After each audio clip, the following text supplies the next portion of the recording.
We just wrapped up our section on identity. So far we have talked in this book about our trust in a higher power, in God, that He has a destiny, that we're unique for our life.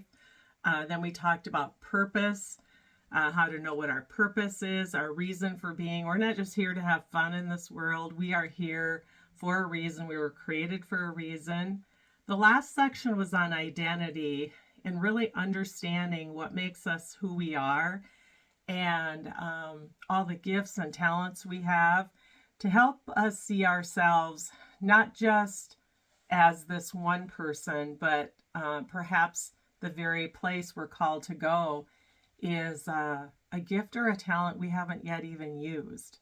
So I want you to really think about that. Now we are stepping in to the next section in this journal, which is life-changing, life-moving, and that's disruption. Have you ever felt like you just were like hit in the gut with a disruption in life? In my personal story, one time when I was really hit with the disruption was 1996.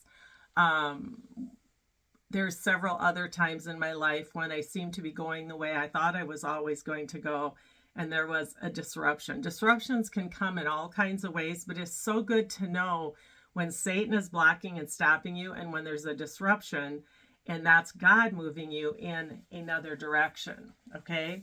Disruption is designed to reposition us, to elevate us, to propel us into a stronger, wiser, and more anointed version of ourselves.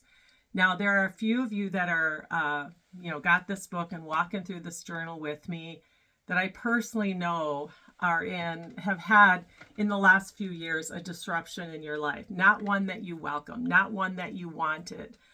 And I too had a disruption like that.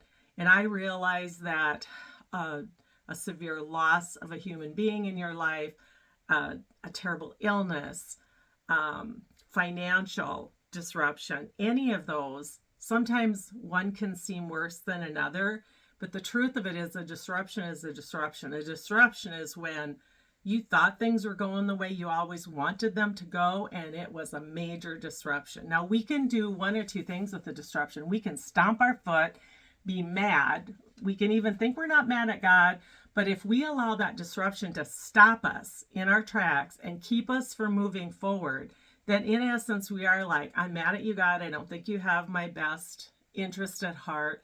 And I'm not saying that we want cancer, or we want to lose a loved one, or we want foreclosure to happen, or we want to lose a home by fire. It's a recent disruption in the life of my family. But what I will say is, if we can take that disruption and we can use it to do any of these things, reposition us, elevate us, propel us into stronger, wiser, more anointed versions of ourselves, then that disruption wasn't in vain. I do believe sometimes disruptions are needed in our life to shake us up and move us somewhere else. And I wish I could think of the exact words. A recent friend I was visiting with who had a severe loss, but she said, I was never mad at God. And it's just she is walking through a severe loss and learning how to move forward with this disruption in her life. And great for her that she has not just got angry with God, stomped her foot, and just stayed in that sad place, because that really doesn't serve her. It doesn't serve anyone. And we talked, certainly not what her loved one she lost would have wanted for her. So how might God be using disruptions to realign your plans for His greater purpose? I know each time there's been a disruption in my life, it's either been a way for me to grow in patience, in understanding, in learning what I could do, and then seeing how that could impact others. So may your purpose prevail over my preferences. So whatever you have, whatever God has for you in your life, may your purpose prevail, and may that disruption propel you into the better version of you, okay? We're just starting our 10 days in disruption. This is going to be a great opportunity, especially for some of you who've had disruption in your life and it's thrown you and you haven't really seen how to move forward, hopefully to help you do that.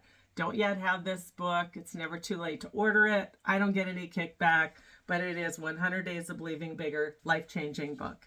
Till tomorrow, bye-bye.